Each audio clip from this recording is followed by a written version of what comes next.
এই যে নারী প্রগতিবাদী যারা, নারী কমিশনের নামে যে একটা কমিশন গঠন করা হয়েছে, আমার আফসোস লাগে যেই 7-8 জনকে মিলিয়ে একটা কমিশন গঠন করা হয়েছে, এদের চেহারা, এদের লেবাস পোশাকের দিকে তাকাইলে মনে হয় না তারা নারী না পুরুষ। ঠিক না ঠিক?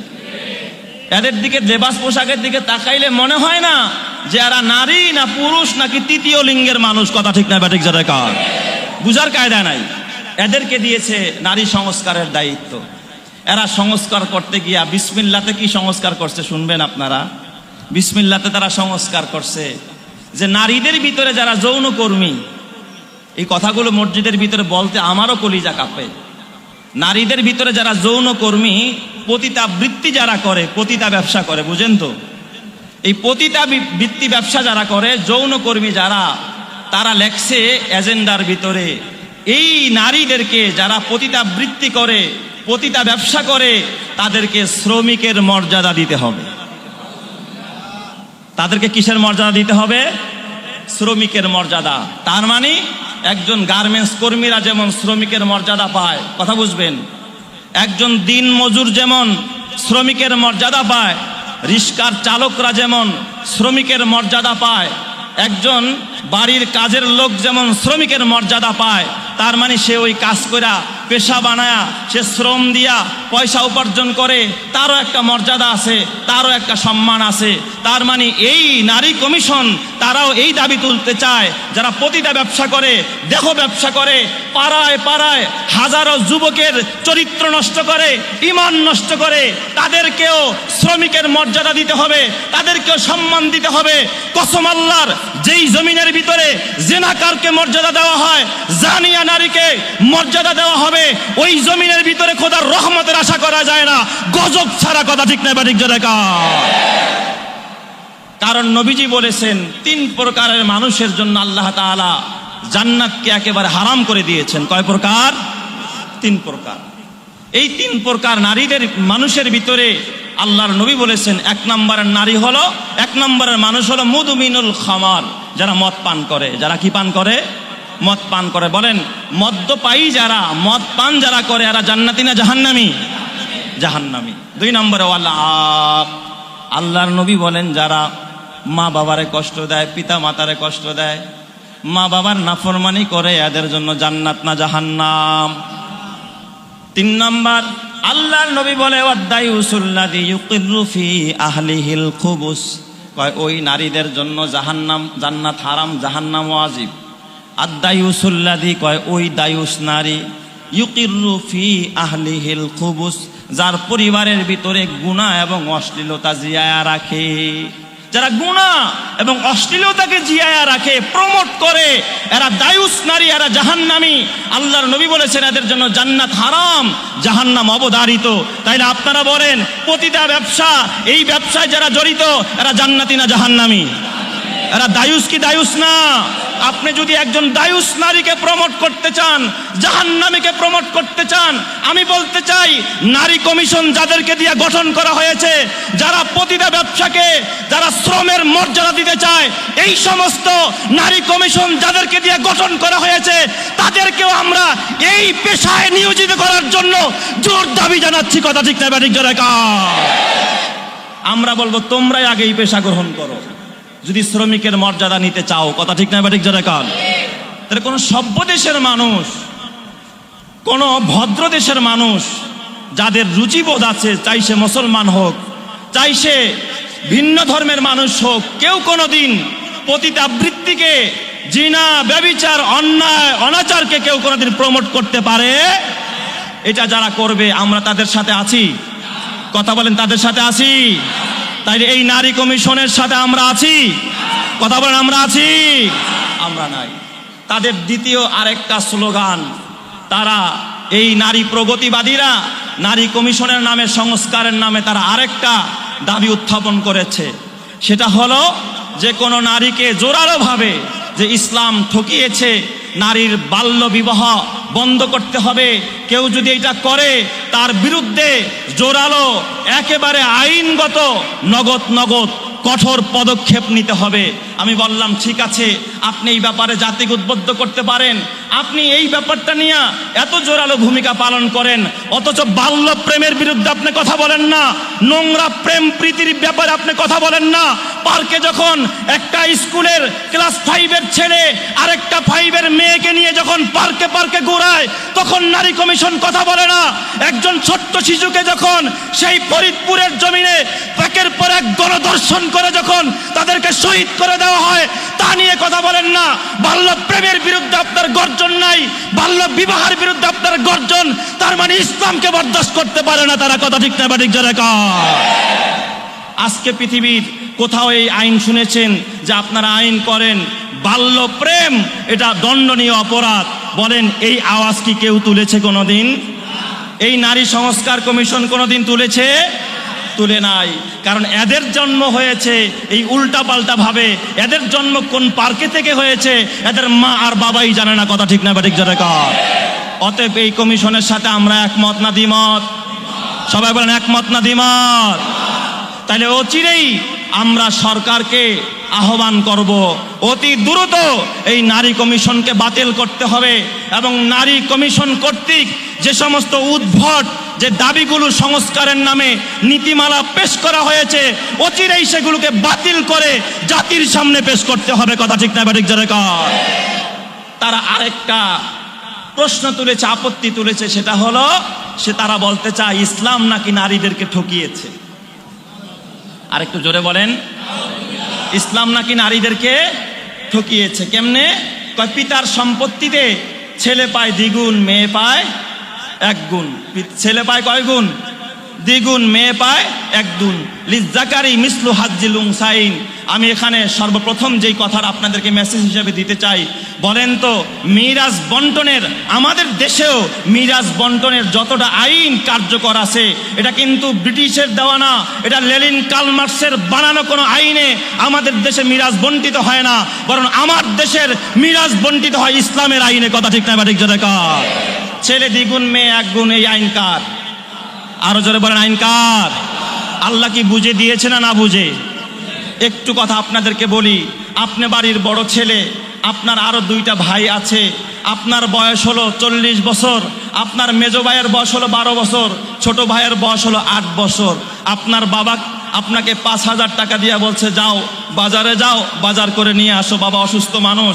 এখন এই ছেলে বাজারে যাবে, ছোট ছেলে মাঝখান থেকে কান্নাকাটি আরম্ভ করছে, আব্বু আমিও বাজারে যাব। এখন বাজারে যাইব, এখন চিন্তা করতেছে, পোলায় কানতেছে, খালি হাতে না জানে আবার কি খাইতে চায়। টাকা তো হিসাব করে দিয়েছি, ক্যালকুলেশন করে কি কি বাজার আনবে, মাছ কিনবে, চাল কিনবে, ডাল কিনবে, 5,000 সবই কি হয়ে যাবে? শেষ হয়ে যাবে। ছোট ভাইটাই যদি কিছু খাইতে চায়, তখন তো বড় ভাই খাওয়াইতে পারবে না। বাবা এক্সট্রা ভাবে আরো 100 টাকা বের করে দিয়ে ছোট ভাইটার হাতে দিয়া বলছে, আরে বাবা নাও, এই তোমাকে 100 টাকা দিলাম, তোমার যা মজা খাইতে মনে চায় বাজারে গিয়া খাও। এখন ছোট ভাই যদি এই আওয়াজ তুলে যে বাবা আপনার এই বৈষম্য আমরা মানি না, বড় ভাইকে দিলেন 5,000, আমারে দিলেন 1,000, এই নীতি আমরা মানি না, আমার সমান অধিকার, বড় ভাইরে 5,000 দিছেন, আমারেও 5,000 দিতে হবে। আমি বলি এই সমস্ত দাবি করা এটা বাচ্চা সুলভ আচরণ ছাড়া কিচ্ছু না। কথা ঠিক না বা ঠিক জোরে কর। কারণ বড় ভাইয়ের মাথায় জিম্মাদারি সব বাজার করা, সব কেনাকাটা করা, ছোট ভাইয়ের মাথায় কোনো জিম্মাদারি নাই। আপনারা জানেন এই নারীর 3 অবস্থা। নারী যখন মেয়ে থাকে তখন তার জিম্মাদারি গ্রহণ করে তার বাবা, তার সব ব্যয়ভার গ্রহণ করে কে? বাবা। নারী যখন স্ত্রী হয় তখন তার ব্যয়ভার গ্রহণ করে কে? স্বামী। এই নারী যখন মা হয়, বলেন তো এই মায়ের সম্পূর্ণ খরচ বহন করে কে? তার সন্তান। তাহলে নারী যখন মেয়ে তখন তার খরচ বহন করে বাবা, নারী যখন স্বামী তখন তার খরচ বহন করে স্বামী, নারী যখন কন্যা তখন নারী যখন মা তখন তার সম্পূর্ণ ব্যয়ভার তার দায়িত্ব গ্রহণ করে তার সন্তানেরা। কসম আল্লাহর, নারীর বাবার বাড়িতে খরচ নাই, স্বামীর ঘরে খরচ নাই, সন্তানের ঘরে খরচ নাই, সব পুরুষের মাথায় চাপায়া দিছে। আর পুরুষকে আল্লাহ দ্বিগুণ দিছে, ওর হাতে 1 টাকাও থাকে না, নারীকে অর্ধেক দিয়েছে, যা দিছে তাই থাকে। থাকে সে স্বামীর কাছ থেকে একটা অংশ পায়, বাবার কাছ থেকে একটা অংশ পায়, সব জায়গা থেকে পায়। জীবনে শুনছেননি কোনো পুরুষ শ্বশুর বাড়ির থেকে পুরুষ অংশ পেয়েছে? পুরুষ পায় না, সে এক জায়গায় বাবার কাছ থেকে পায়। আর নারী স্বামীর কাছ থেকেও পায়, বাবার কাছ থেকেও পায়। তাহলে বলেন তো ইসলাম নারীর মর্যাদা ঠকাইলো না ডাবল দিল? কথা ঠিক না ঠিক জোরে কর। ডাবল দিয়েছে কিনা? ডাবল দিয়েছে। যা দিয়েছে তাই জমা থাকে, কোনো খরচ আছে? তাইলে এখন যদি এই নীতি নিয়ে কেউ কথা বলে যে পুরুষকে যেই পরিমাণ আমাকেও সেই পরিমাণ দিতে হবে, আমি বলবো ঠিক আছে, যদি তাই আপনার দাবি হয় তাহলে পুরুষরা যেমন কঠোর পরিশ্রম করে বাস চালায়, গাড়ি চালায়, ট্রাক চালায়, তোমাকেও চালাইতে হবে। পুরুষ যেমন সেই টাওয়ারের 10 তলায় উঠা তারপরে ছাদ নির্মাণ করে, তোমাকেও করতে হবে। পুরুষ যেমন সমস্ত কাজে অংশগ্রহণ করে, তোমাকেও করতে হবে। বলেন তো এই কাজ কি কোনোদিন নারীদের দেওয়া সম্ভব? আরো জোরে বলেন সম্ভব? তাহলে এই সংস্কারের নামে যারা সমান অধিকারের দাবি করেছে, বলেন তো এই দাবি শুধুমাত্র বাচ্চা সুলভ দাবি ছাড়া কিচ্ছু নয়। কথা ঠিক না ঠিক জোরে কর। হ্যাঁ, আমরা নারীদের ন্যায্য অধিকার চাই। বলেন আমরা নারীদের কি চাই? ন্যায্য অধিকার চাই। আমরা সমান অধিকারের নামে নারীদের মাথায় কোনো বোঝা চাপায়া দিতে চাই না। তাদের ন্যায্য অধিকার যেটা, মেয়ে হিসাবে, স্ত্রী হিসাবে, মা হিসাবে ন্যায্য অধিকার আমরা নারীদের জন্য চাই। নারীদের জন্য সমান অধিকার নয়, কারণ আল্লাহ যেটা দিয়েছে এটা ন্যায্য না অন্যায্য? জোরে কন। ন্যায্য অধিকার দিয়েছে মুসলমান। তার মানে আজকে আমাদের দেশের ভিতরে এই ষড়যন্ত্র চলতেছে। তারপরে আরেকটা মেসেজ আমি আপনাদের কাছে দিতে চাই। আজকে আপনারা দেখেছেন গোটা বিশ্বের ভিতরে এক তৃতীয় বিশ্ব লেগে যাওয়ার এক দামামা বাজতেছে। কথা ঠিক না ঠিক জোরে কন। আজকে ভারত এবং পাকিস্তানের মাঝে এক টান উত্তেজনা। আজকে ভারত যে কোনো মুহূর্তে তারা পাকিস্তানের উপরে হামলা চালাইতে চায়। আপনারা দেখেছেন দীর্ঘদিন যাবৎ ইউক্রেন এবং রাশিয়ার মাঝেও যুদ্ধ লেগে আছে। ফিলিস্তিনের উপরে নির্মমভাবে, অন্যায়ভাবে সেই গাজাবাসীর উপরে ইসরায়েলিরা, সন্ত্রাসীরা একের পর এক হামলা চালিয়ে যাচ্ছে। বিশ্বনবীজির ভবিষ্যৎবাণী অনুযায়ী অচিরেই আবার তৃতীয় বিশ্বযুদ্ধ শুরু হয়ে যাবে। কথা ঠিক না ঠিক জোরে কন। এই পৃথিবীর ভিতরে নবীজির ভবিষ্যৎবাণী অক্ষরে অক্ষরে মিলে যাচ্ছে। মুসলমান এই জন্য সচেতন থাকতে হবে, এই জন্য হুঁশিয়ার থাকতে হবে, ইমানি বলে বলিয়ান হতে হবে। আপনারা জানেন তৃতীয় বিশ্বযুদ্ধ, তার মানে এর আগেও আরো 2টা যুদ্ধ হয়ে গিয়েছে। এই যুদ্ধের ইতিহাস আমাদের অনেকেরই জানা নাই। 1914 সালে একটা যুদ্ধ হয়েছে, এই বিশ্বযুদ্ধের সর্বপ্রথম যুদ্ধ। এই যুদ্ধের ভিতরে 2 কোটি মানুষ মারা গিয়েছে। এরপরে 1947 সালে আরেকটা বিশ্বযুদ্ধ হয়েছে। এই যুদ্ধের ভিতরে প্রায় সেখানে 5-7 কোটি মানুষ আর মারা গিয়েছে, তাদেরকে নিধন করা হয়েছে। ঠিক তৃতীয় যুদ্ধটা যখন হবে, আল্লাহর নবীর ভবিষ্যৎবাণী, এই তৃতীয় বিশ্বযুদ্ধের সময় 1 লাখ আর 2 লাখ নয়, 1 দেশ আর 2 দেশ নয়, গোটা বিশ্বের ভিতরে আবারও যুদ্ধ আরম্ভ হবে। এই যুদ্ধের ভিতরে 2/3 মানুষ, গোটা বিশ্বের ভিতরে যদি 800 কোটি মানুষ হয়, প্রায় 600 কোটির মতো মানুষ মারা যাবে। 2/3 মানুষ মারা যাবে। একটাই মাত্র কারণ, তখন পারমাণবিক শক্তি, পারমাণবিক হামলা হবে। আর যদি ভারত পাকিস্তানের উপরে পারমাণবিক হামলা চালায়, আর পাকিস্তান যদি ভারতের উপরে পারমাণবিক হামলা চালায়, তাহলে 2 দেশের ক্ষতি হবে না, বাংলাদেশেরও ক্ষতি হবে, গুজরাটেরও ক্ষতি হবে, আর আফগানিস্তানেরও ক্ষতি হবে, মায়ানমারেরও ক্ষতি হবে, চীনেরও ক্ষতি হবে। কথা ঠিক না ঠিক জোরে কর।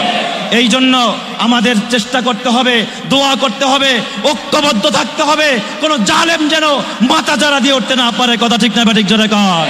এই জন্য আমাদের হুঁশিয়ার থাকা দরকার। নবীজির সেই ভবিষ্যৎবাণী অনুযায়ী আপনারা জানেন যে নবীজি বলেছে এই ইসরায়েল থেকেই দাজ্জালের আবির্ভাব ঘটবে। দাজ্জাল আসবে সর্বপ্রথম সেই বাবে লুত দিয়া প্রবেশ করবে। বাবে লুত, যেই লুত শহরের ভিতরে দাজ্জালের ফুল নেটওয়ার্ক কায়েম হবে, যেটা তেল আবিব ইসরায়েল থেকে মাত্র 15 কিলোমিটার দূরে। ইতিহাস বলে, বর্তমান আধুনিক বিশ্ব বলে, সেই লুত শহর তৈরি হয়ে গিয়েছে, যেটা ইসরায়েলের অভ্যন্তরীণ তাদের সেনাবাহিনীর বিমান উঠানামা করে, সামরিক বিমান উঠানামা করে। এই লুত শহর থেকে, ওই লুত শহরের যেই গেটের কাছে হযরত ঈসা পয়গম্বরের আগমন ঘটবে, আর এই দাজ্জালকে হত্যা করে দিবে তরবারি দিয়া। সেই গেটটা পর্যন্ত তৈরি হয়ে গিয়েছে। এই জন্য এজন্য মুসলমান আর ঘুমিয়ে থাকলে হবে না। আজ বিশ্বযুদ্ধ তোমাকে দরজার থেকে হাতছানি দিয়ে ডাকছে, গজওয়াই হিন্দ তোমাকে হাতছানি দিয়ে ডাকছে। আমার দেশেও নারী প্রগতিবাদীরা মুসলমানের বিরুদ্ধে সোচ্চার হয়ে গেছে। তার মানে সব জায়গায় ঘরে বাহিরে শত্রু আজকে মাথাচাড়া দিয়ে উঠেছে। তাদেরকে দমন করতে হলে ইমানি বলে বলিয়ান হয়ে আল্লাহর উপরে তাকওয়া নিয়ে ভরসা রেখে সামনে ঝাঁপিয়ে পড়ার জন্য কারা কারা প্রস্তুত আছে একটু হাত দেখায়। আল্লাহ তাআলা আমাদের সবাইকে কবুল করে।